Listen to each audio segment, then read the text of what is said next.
Tu veux jouer en anglais avec tes enfants ou tes petits-enfants mais tu n'es pas bilingue?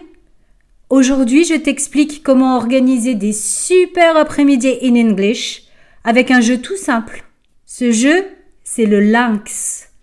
Tous les enfants l'adorent et en général, ils nous mettent la pâtée. Alors, on va un petit peu compliquer les choses pour eux. Bien sûr, pour que ça fonctionne, il faut d'une part que tu aimes jouer avec les enfants et d'autre part que tu aies un lynx.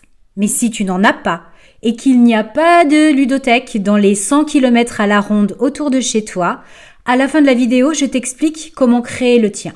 Pour mettre en place cette super partie de Lynx in English, il y a 3 étapes et ensuite 3 niveaux de jeu possibles. Comme c'est un peu long, je vais te parler des étapes aujourd'hui et je t'expliquerai tout sur les différents niveaux de jeu la semaine prochaine. Donc si tu ne veux pas louper la vidéo, abonne-toi à la chaîne. On attaque avec les 3 étapes de préparation. La première chose à faire, c'est de définir quelles sont les cartes avec lesquelles tu vas jouer. Parce qu'on ne va pas jouer avec toutes les cartes dès le début. On va y aller progressivement et on va commencer avec quelques cartes de vocabulaire utiles pour les enfants.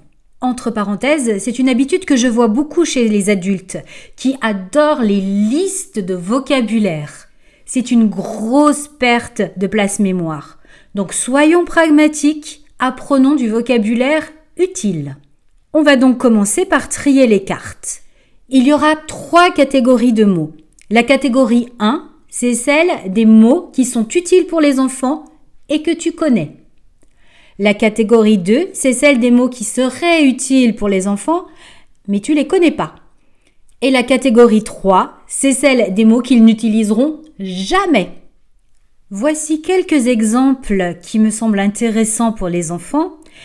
Ils auront certainement envie de connaître rabbit et de connaître cookies.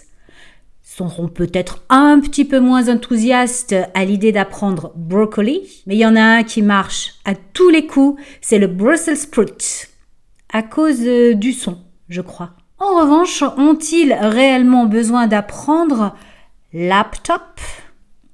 Ont-ils réellement besoin d'apprendre autocuiseur? La vérité, c'est que moi-même, je ne sais pas comment on dit autocuiseur en anglais parce que c'est un mot qui ne m'intéresse pas. Et puis, il y a les mots qu'ils n'ont vraiment pas besoin d'apprendre. Il y a par exemple casque de chantier. Il y a maquillage, c'est peut-être un petit peu tôt, non? Et puis, il y a tire-bouchon. Qu'est-ce que tire-bouchon fait dans un jeu pour les enfants? Who are those people? Sérieux, c'est qui les gens qui décident des images qu'on met dans le Lynx? Tu peux bien évidemment faire ça avec les enfants et les impliquer dans le choix du vocabulaire qu'ils vont apprendre. Ce qui compte, c'est qu'à la fin, tu te retrouves avec 3 piles. Les mots que tu connais et qui les intéressent, les mots qui ne les intéressent absolument pas, et puis quelques mots peut-être que tu ne connais pas mais qui sont importants pour tes enfants. Par exemple, s'ils jouent du tambourin, il va falloir aller chercher comment on dit tambourin. Mais avant de te lancer dans une recherche Google Translate, regarde quand même si tu n'as pas suffisamment de cartes déjà identifiées pour passer une bonne journée.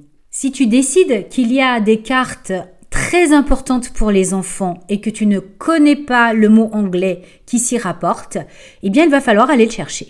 Tu as peut-être compris avec le ton que j'ai employé précédemment que je ne suis pas une grande fan de Google Translate.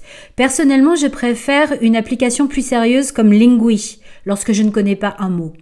Néanmoins, Google Translate fait tout à fait le job quand tu vas chercher un mot. Et il y a une fonctionnalité très très importante, c'est que tu peux l'écouter.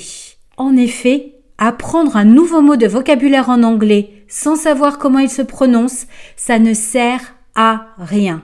Je le vois trop souvent, j'ai des étudiants qui connaissent des mots mais les prononcent d'une façon qui n'a rien à voir avec de l'anglais et au final, on ne les comprend pas. Donc, un mot, c'est avant tout une façon de le prononcer. C'est comme ça qu'on évite de dire squirrel pour dire écureuil, Squirrel. vegetable pour dire légumes, Vegetable. ou encore chocolate quand on devrait dire Chocolate.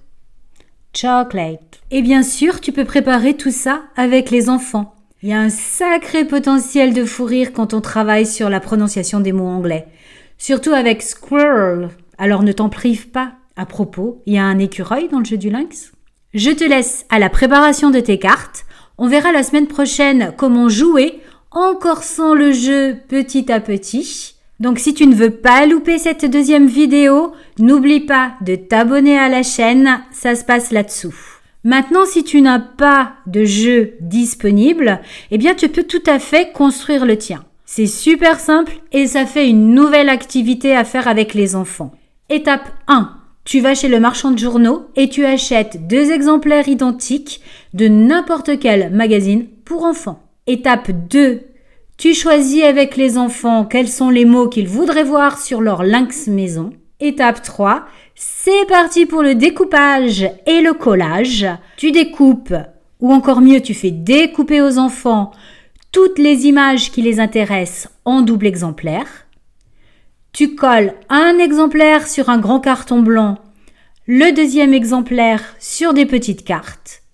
Et c'est parti, tu as ton propre jeu de lynx. Bonus, si les enfants sont suffisamment grands pour être autonomes sur le découpage et le collage, ça va les occuper tout un après-midi. Rendez-vous la semaine prochaine pour la deuxième partie de ce tuto. D'ici là, have fun and see you next week.